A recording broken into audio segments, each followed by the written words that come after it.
Muy buenas noches. Bienvenidos al culto vespertino del día 17 de octubre del 2021. Vamos a escuchar el siguiente preludio.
Busquemos en nuestro himnario el himno número 67. El mundo es de mi Dios.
Ahora busquemos en nuestra Biblia el Salmo número 9.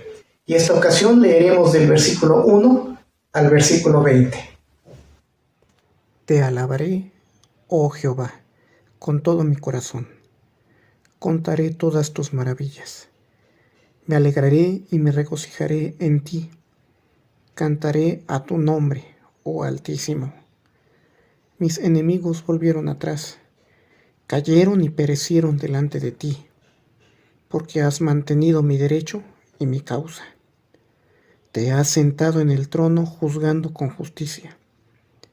Reprendiste a las naciones, destruiste al malo, borraste el nombre de ellos eternamente y para siempre. Los enemigos han perecido, han quedado desolados para siempre, y las ciudades que derribaste, su memoria pereció con ellas. pero Jehová permanecerá para siempre. Ha dispuesto su trono para juicio. Él juzgará el mundo con justicia y a los pueblos con rectitud. Jehová será refugio del pobre, refugio para el tiempo de angustia. En ti confiarán los que conocen tu nombre, por cuanto tú, oh Jehová, no desamparaste a los que te buscaron. Cantad a Jehová, que habita en Sión, publicad entre los pueblos sus obras. Porque el que demanda la sangre se acordó de ellos. No se olvidó del clamor de los afligidos. Ten misericordia de mí, Jehová. Mira mi aflicción que padezco a causa de los que me aborrecen. Tú que me levantas de las puertas de la muerte, para que cuente yo todas tus alabanzas en las puertas de la hija de Sión, y me goce en tu salvación. Se hundieron las naciones en el hoyo que hicieron, en la red que escondieron fue tomado su pie. Jehová se ha hecho conocer en el juicio que ejecutó. En la obra de sus manos fue enlazado el malo. Los malos serán trasladados al Seol. Todas las gentes que se olvidan de Dios, porque no para siempre será olvidado el menesteroso, ni la esperanza de los pobres perecerá perpetuamente. Levántame, oh Jehová, no se fortalezca el hombre. Sean juzgadas las naciones delante de ti. Pon, oh Jehová, temor en ellos. Conozcan las naciones que no son sino hombres. Oye, oh Dios, mi clamor, y a mi oración atiende. Oremos.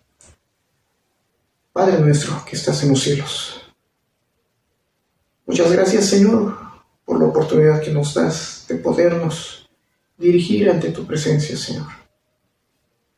Señor, te rogamos, inclines tu oído y escuches nuestra alabanza,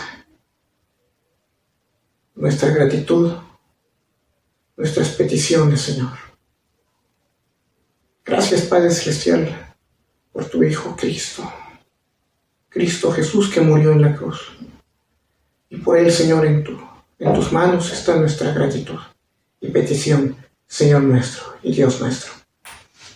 Amén.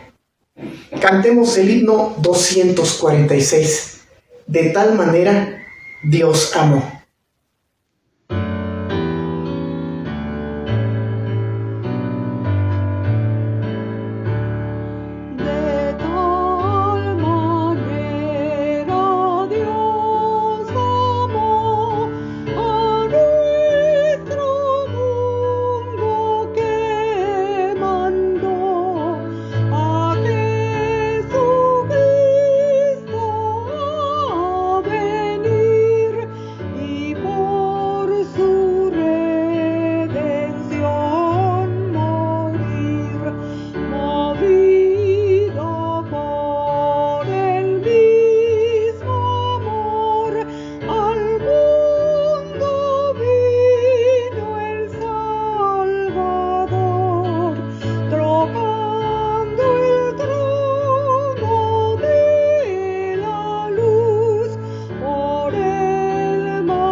Ahora busquemos el himno número 22, a nuestro Padre Dios.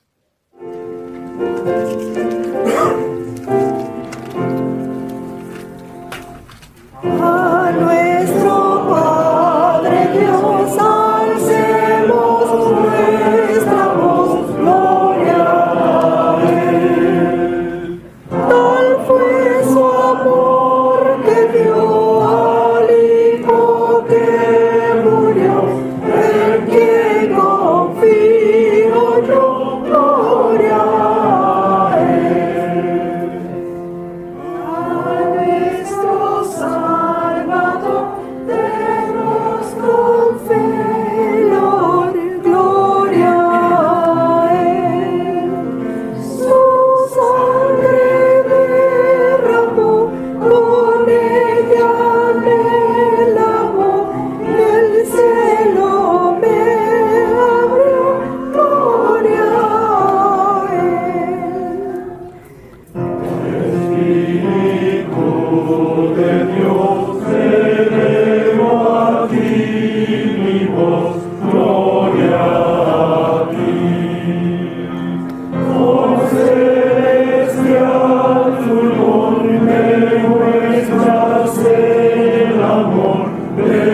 oración busquemos en nuestra Biblia el libro de Juan y leeremos el capítulo 4, de los versículos 1 hasta el versículo 26.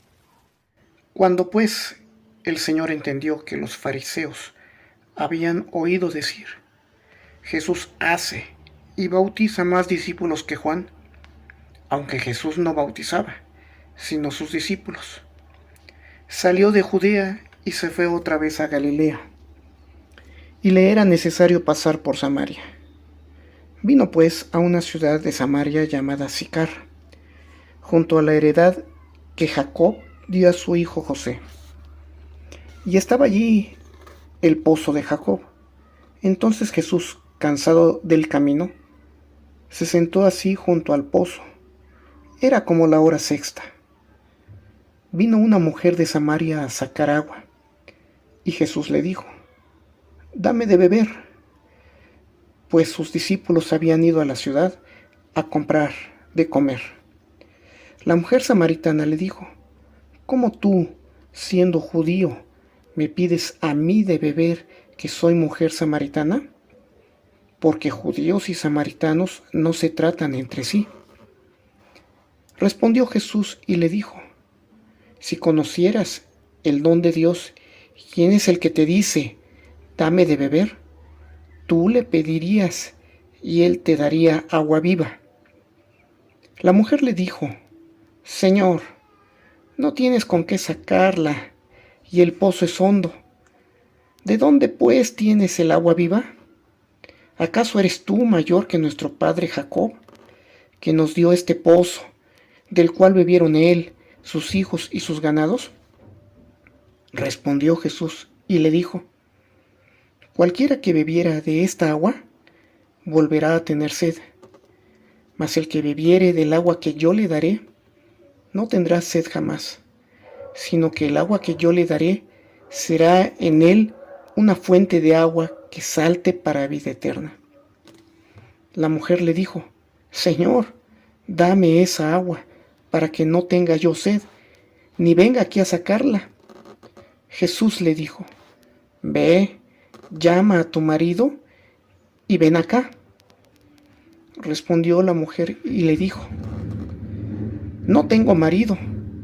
Jesús le dijo, bien has dicho, no tengo marido, porque 5 maridos has tenido, y el que ahora tienes no es tu marido.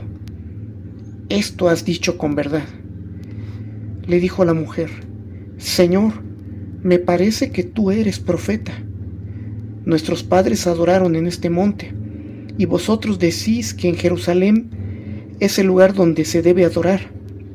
Jesús le dijo, mujer, créeme que la hora viene cuando ni en este monte ni en Jerusalén adoraréis al Padre.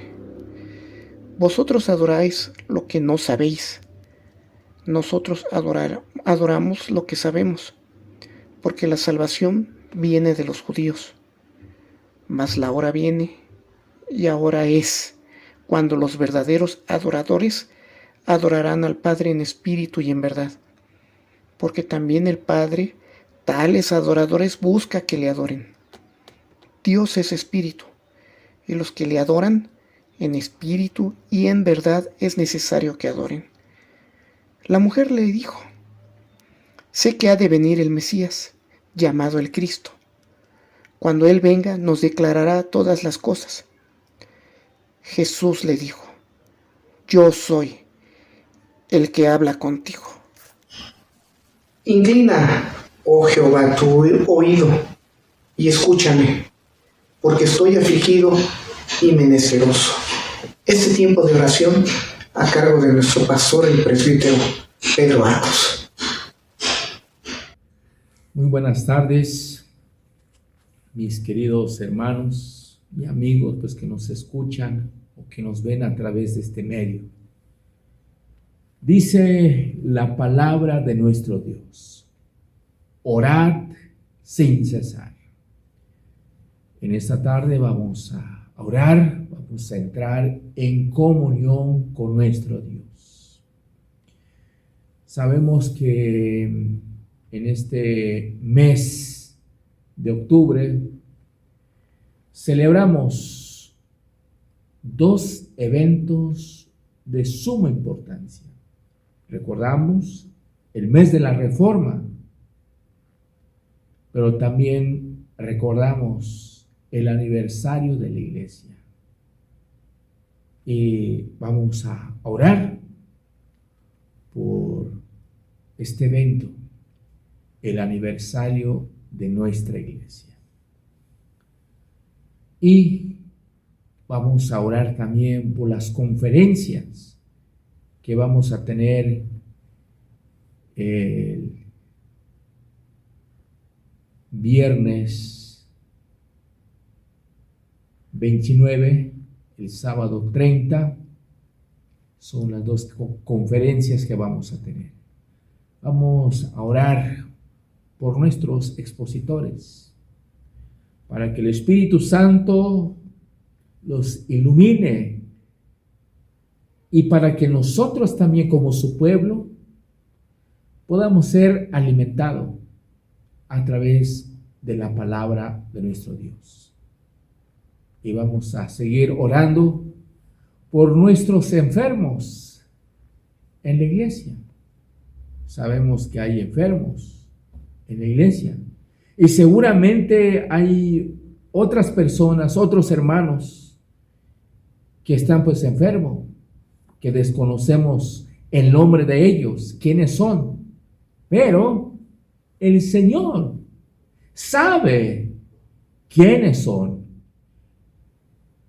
porque nuestro Dios es omnisciente y es omnipresente, que conoce las personas quienes están enfermos. Y con esa confianza y con esa seguridad vamos a orar. Vamos a depositar todas nuestras necesidades, todas nuestras preocupaciones, todo lo que nos atormenta en nuestra vida.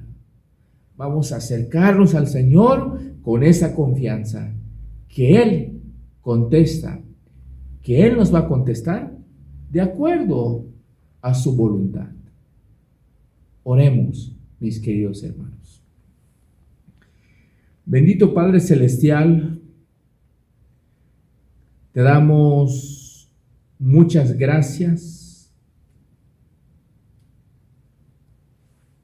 en esta tarde. Estamos muy agradecidos contigo porque nos das la oportunidad, el privilegio de reunirnos como tu pueblo.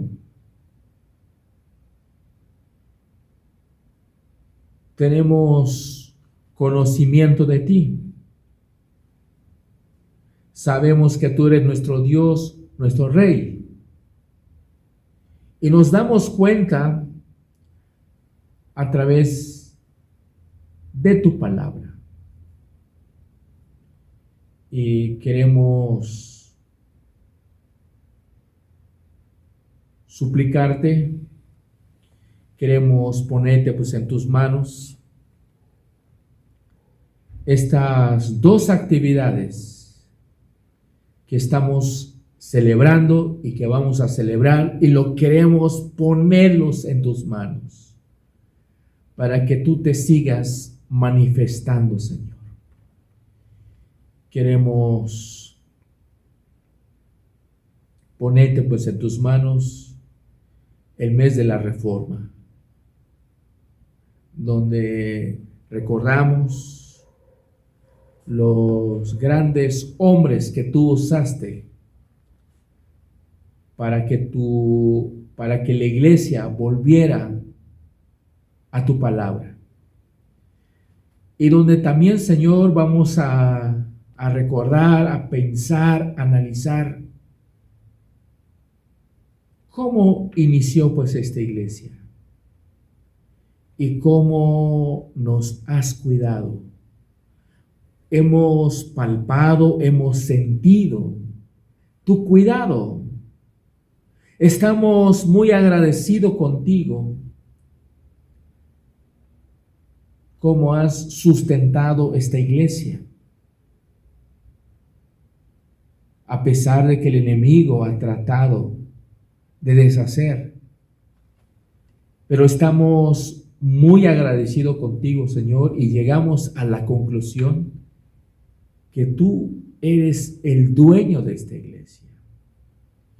Y también, Señor, queremos ponerlo pues en tus manos, que cada año damos nuestra ofrenda de aniversario.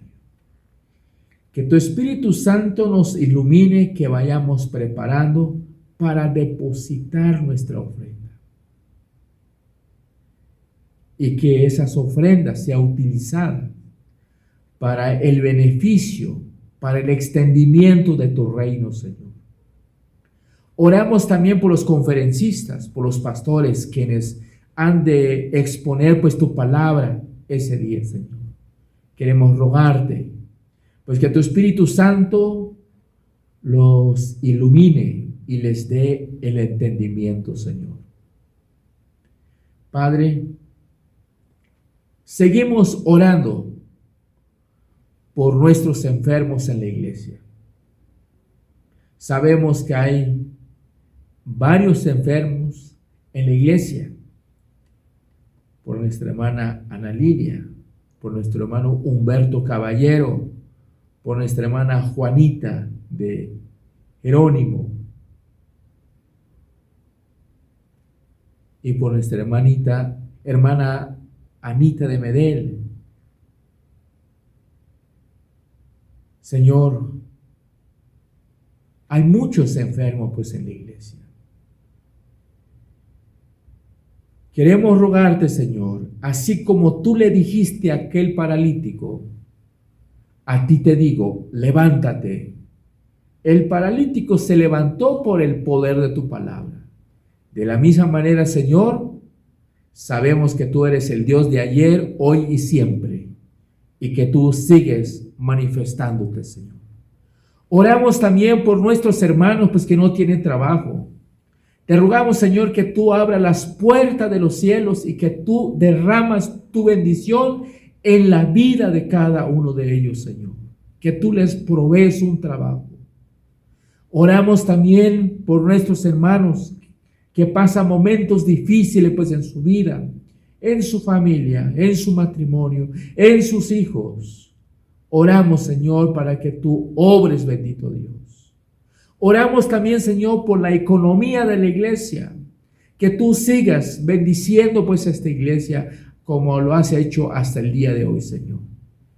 Te damos gracias, Señor, y te rogamos que tú nos sigas guardando, que tú nos sigas protegiendo de las enfermedades, de las tentaciones pues del mundo. Te alabamos y glorificamos tu nombre. En Cristo Jesús oramos. Amén. Cada uno dé como propuso en su corazón, no con tristeza ni por necesidad, porque Dios ama al dador alegre. Oremos. Padre nuestro, muchas gracias, Señor, por la oportunidad que nos das de poder dar de lo mucho que tú nos das, Padre eterno. Te rogamos, Señor, sea utilizado con sabiduría, con inteligencia, Señor, y que sea utilizado, Padre Celestial, conforme a tu voluntad. Gracias, Señor, por Cristo, y por Él en tus manos está nuestra petición y gratitud, Señor nuestro. Amén. Estemos atentos a la siguiente participación musical.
El infinito amor de Dios.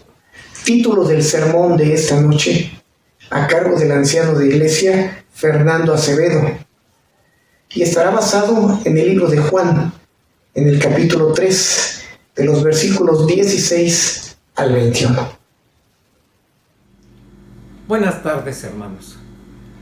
Vamos a iniciar nuestra predicación del día de hoy con una breve oración.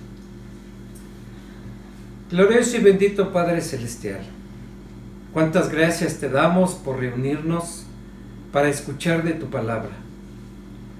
Postrados ante tu presencia te pedimos que la graves en nuestro corazón para poder vivirla, para poder ser bendecidos por ella y para poder llevarla a otros para que te conozcan. Oramos con humildad en el nombre de tu Hijo bendito, nuestro Salvador. Amén. El pasaje en el cual está basado este sermón forma parte de la conversación que Jesús sostuvo con Nicodemo. Sabemos que Nicodemo era un judío reconocido dentro del Sanedrín, llegando a ser consejero del gobierno judío, ya que era un estudioso de las Escrituras. Nicodemo visitó a Jesús cierto día por la noche, atraído por las señales que realizaba y la autoridad con la que él hablaba. A su llegada, saluda a Jesús, pero notemos la forma respetuosa con la que se dirige a él, diciéndole Rabí. Un título que quiere decir mi gran maestro. Nicodemo reconocía que era un maestro enviado por Dios, ya que nadie había hecho las señales que él hacía, a menos que estuviera Dios con él. Como respuesta a este saludo, Jesús le dijo, para poder ver el reino de Dios es necesario nacer de nuevo. Un nacimiento que necesariamente tenía que ser espiritual y no carnal como pensó Nicodemo. Para él, esto le parecía algo totalmente imposible, por lo que quedó asombrado. En su mente no cabía la posibilidad de que esto pudiera ocurrir. Nadie lo había hecho y nadie lo podría hacer jamás. En su mente, seguramente surgieron muchas interrogantes buscando la forma en que esto pudiera hacerse. Interrogantes que no encontraron respuesta. Y entonces se dirigió a Jesús y le preguntó, en el capítulo 3 de Juan, versículo 4. ¿Cómo puede un hombre nacer de nuevo? ¿Puede acaso entrar por segunda vez al vientre de su madre y nacer? Podemos notar claramente que Nicodemo no comprendía la profundidad de las palabras de Jesús. No entendía que el nacimiento al que él se refería no era un nacimiento carnal, por lo que Jesús le respondió que el nacer de nuevo tenía que ver con un nacimiento de agua y del Espíritu. En el versículo 5 encontramos que Jesús le dice a Nicodemo, de cierto te digo, que el que no naciere de agua y del Espíritu no puede entrar en el reino de Dios. Esta agua de la que habla Jesús no es el agua que conocemos, ni el agua con que bautizaba Juan el Bautista, sino que es un agua rociada por Dios, un agua pura que purifica el alma de las personas y las limpia de toda impureza. En Ezequiel, en el capítulo 36, versículos 25 y 26, vemos que Dios le dijo a su pueblo, esparciré sobre vosotros agua limpia y seréis limpiados de todas vuestras inmundicias y de todos vuestros ídolos os limpiaré. Os daré un corazón nuevo y pondré espíritu nuevo dentro de vosotros y quitaré de vuestra carne el corazón de piedra y os daré un corazón de carne. La reacción de Nicodemo ante este conocimiento totalmente nuevo para él lo dejó asombrado. No acababa por comprender el alcance de las palabras de Jesús y tampoco entendía cómo podría ser esto, por lo que Jesús le dijo: no te maravilles de que te dije, os es necesario nacer de nuevo. El viento sopla de donde quiere y oyes su sonido, mas ni sabes de dónde viene ni a dónde va. Así es todo aquel que es nacido del Espíritu. Vemos en este pasaje que Jesús enfatiza la soberanía de Dios en la obra de nuestra salvación. El nuevo nacimiento tiene que ver con la acción del Espíritu Santo. Nadie sabe cómo actúa, pero se puede ver su acción en el cambio de las personas.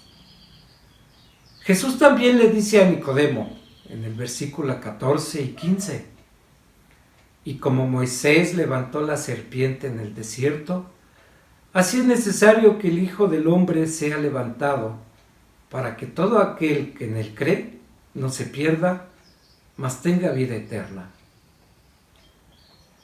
En estos versículos, Jesús le recuerda a Nicodemo la historia de los israelitas rebeldes y cómo Dios envió en medio del pueblo de Israel serpientes ardientes como castigo a la rebeldía que mostraron al quejarse constantemente contra Dios y Moisés por la falta de agua y por la comida que consideraban fastidiosa y liviana a su alma.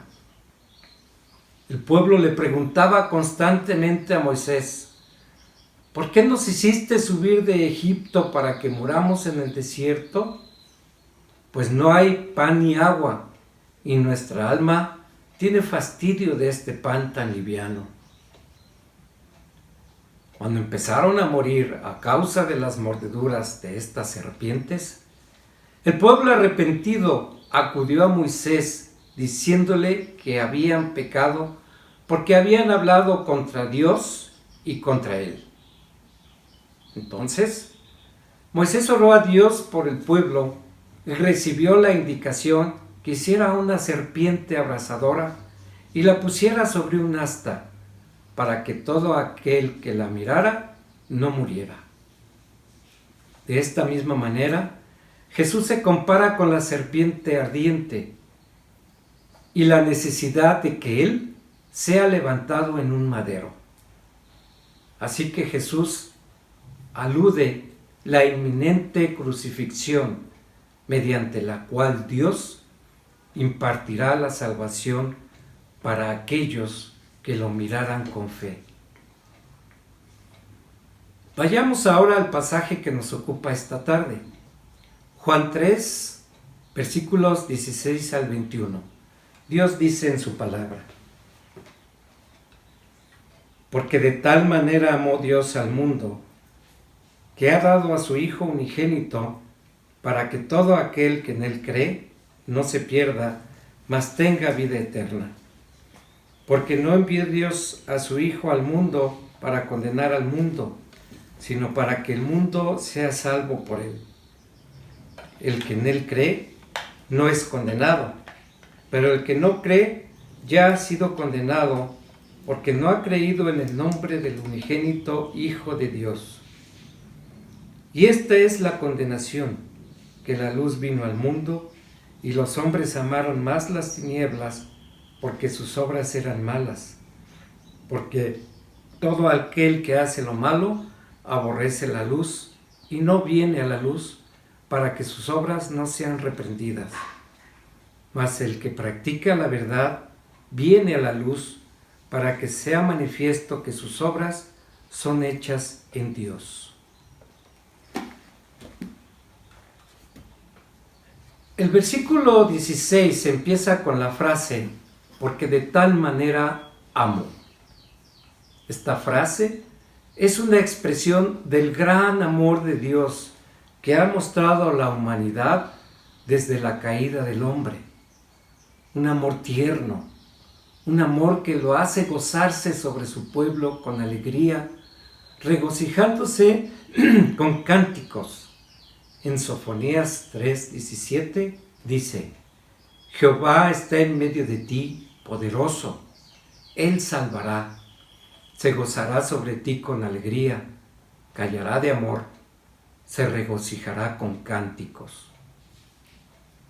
La expresión "de tal manera amó" nos deja claro que el amor de Dios es un amor activo desde la eternidad hasta la eternidad, ya que Él es un Dios inmutable, sin variación.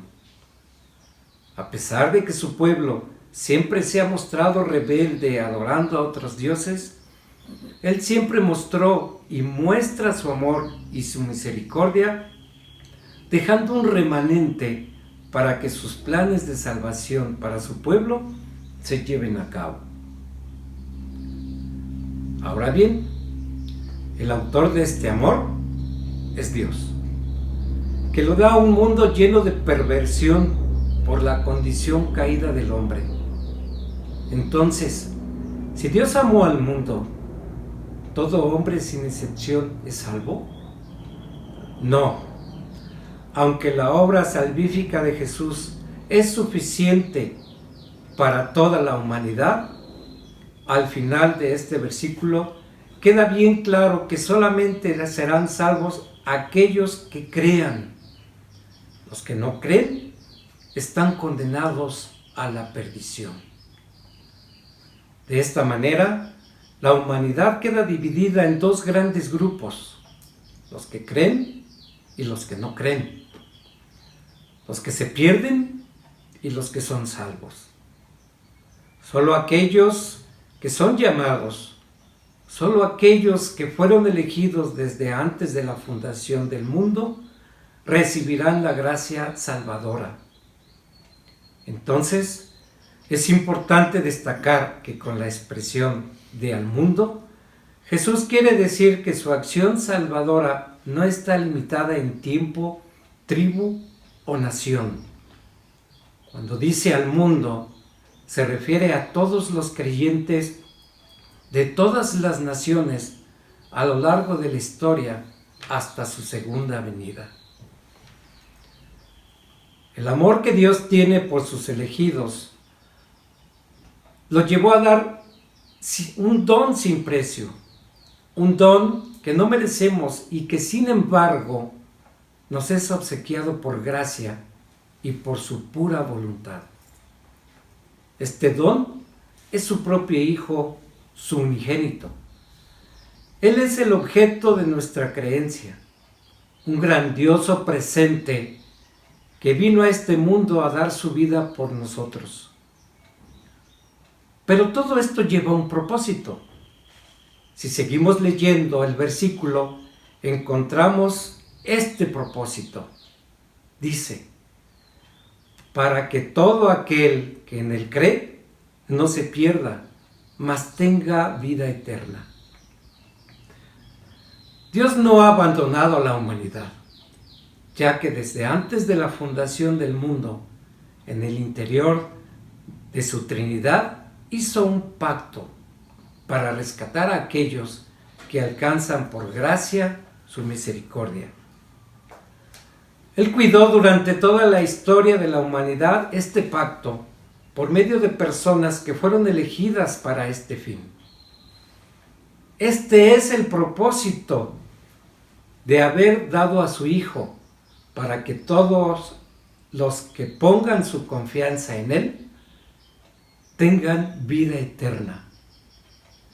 Es una salvación dada para toda tribu o nación, no solamente para el pueblo carnal de Israel. A Abraham le dijo: en tu simiente serán benditas todas las naciones de la tierra, por cuanto obedeciste mi voz. En el versículo 17, Jesús le dice a Nicodemo: porque no envió Dios a su Hijo al mundo para condenar al mundo, sino para que el mundo sea salvo por él. ¿Por qué Jesús le dice a Nicodemo que no había venido a condenar al mundo? Porque el propósito de su primera venida era salvar a los suyos, venir a anunciar el evangelio de la salvación para que llegara al corazón de sus elegidos. Elegidos que pasaron de vida a muerte. Pablo le dice a los efesios: y Él os dio vida a vosotros cuando estabais muertos en vuestros delitos y pecados. Elegidos para que nacieran de nuevo por la acción del Espíritu. Un nuevo nacimiento que viene acompañado del maravilloso don de la fe otorgado al hombre. El nacer de nuevo es totalmente indispensable para entrar y ver el reino de Dios. El nacer de nuevo es esencial para todo cristiano. Dios nos dio a su Hijo amado, y también nos da la fe para creer en Él. Por otro lado, no era el tiempo para condenar al mundo. Sin embargo, los que no creen en Él, los que no lo reciben, quedan expuestos a la condenación. El veredicto está dado. La sentencia se llevará a cabo en la segunda venida. En el versículo 18 dice: el que en Él cree no es condenado, pero el que no cree ya ha sido condenado, porque no ha creído en el nombre del unigénito Hijo de Dios. La condición para no quedar expuestos a la condenación es creer en el nombre del unigénito Hijo de Dios. Pero, ¿cuál es la condenación? En el versículo 19 encontramos la respuesta y el dictamen para todos aquellos que rechazan a Jesús. Dice: y esta es la condenación, que la luz vino al mundo y los hombres amaron más las tinieblas que la luz, porque sus obras eran malas. Las personas que no están dispuestas a abandonar sus obras, su forma de vida corrompida, dejándose llevar por sus deseos carnales, se alejan de la luz. No quieren saber nada de Cristo, porque en su corazón odian la luz, amando más estar en las tinieblas, para que sus obras no queden expuestas. En el Salmo 14:1 leemos: dice el necio en su corazón, no hay Dios. Se han corrompido y hacen cosas abominables. No hay quien haga lo bueno. Juan, en su capítulo 1 del Evangelio, dice que la vida está en Cristo y la vida es la luz de los hombres. Por esta razón, los que no se acercan a la luz reciben el más terrible de los veredictos, la más terrible de las condenaciones, y en lugar de estar durante toda la eternidad bajo la mirada amorosa de Dios, quedan expuestos a su ira eterna, que reclama que su justicia perfecta sea satisfecha. En el versículo 20 de este capítulo dice: porque todo aquel que hace lo malo aborrece la luz y no viene a la luz para que sus obras no sean reprendidas. Las personas que aborrecen la luz se asemejan a insectos repugnantes que se esconden en los rincones ocultos para no ser descubiertos. Prefieren estar en las sombras porque con la luz se asustan con facilidad, huyendo inmediatamente cuando quedan expuestos a ella. En Isaías capítulo 5, versículo 20, encontramos una sentencia de condenación. Ay de los que a lo malo dicen bueno y a lo bueno malo, que hacen de la luz tinieblas, que ponen lo amargo por dulce y lo dulce por amargo. Esta es la razón por la cual el mundo rechaza a Cristo, porque Él, que es la luz, pone de manifiesto si una persona es justa o no. El hombre que practica lo malo odia la luz porque quedan expuestas sus malas intenciones, y al odiar la luz se encuentra odiando a aquel que es la luz misma. Los que aman la luz son aquellos que practican la verdad que tiene que ver con el pensamiento como con la práctica. Vivir en la luz es contrastado con aquellos que viven en las tinieblas. Por tanto, los que viven en la luz son habitantes del reino de Dios. Los incrédulos, los que se alejan de la luz, se convierten en habitantes del reino de las tinieblas. Al igual que los girasoles, los creyentes siempre seguirán la luz en donde se encuentra la vida. Aquellos que se acercan a la luz, sus obras son iluminadas porque ellas fueron hechas en Dios. En el versículo 21 dice: mas el que practica la verdad viene a la luz, para que sea manifiesto que sus obras son hechas en Dios. El que practica lo bueno va a la luz para que sus obras, aunque imperfectas, sean expuestas para la honra de Dios, hechas con la aprobación de Él. Hermanos, Santiago dice en su carta, en el capítulo 1, versículo 17: toda buena dádiva y todo don perfecto desciende de lo alto, del Padre de las luces, en el cual no hay mudanza ni sombra de variación.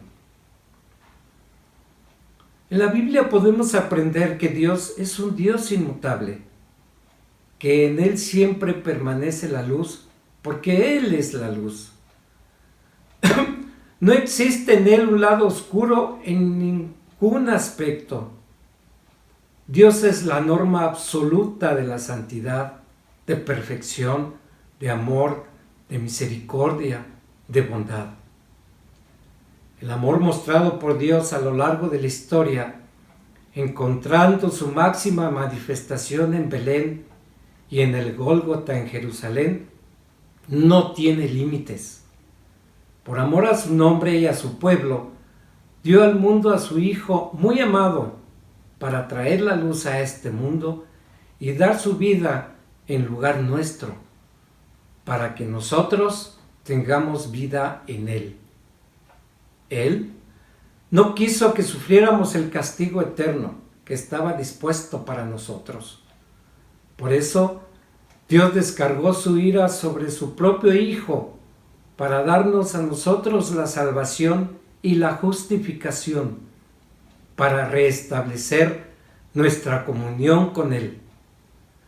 Acerquémonos, pues, y disfrutemos por toda la eternidad del amor de Dios, que es un amor ágape, que no tiene límites, un amor inconmensurable, un amor que es eterno, un amor que es infinito. Amén. Estemos atentos a la bendición apostólica y finalizaremos nuestro culto de adoración entonando la doxología 430. Ahora, mis queridos hermanos, recibid la bendición y que la gracia de nuestro Señor Jesucristo, el amor de Dios el Padre y la comunión del Espíritu Santo sean con todos vosotros, hoy y siempre. Amén.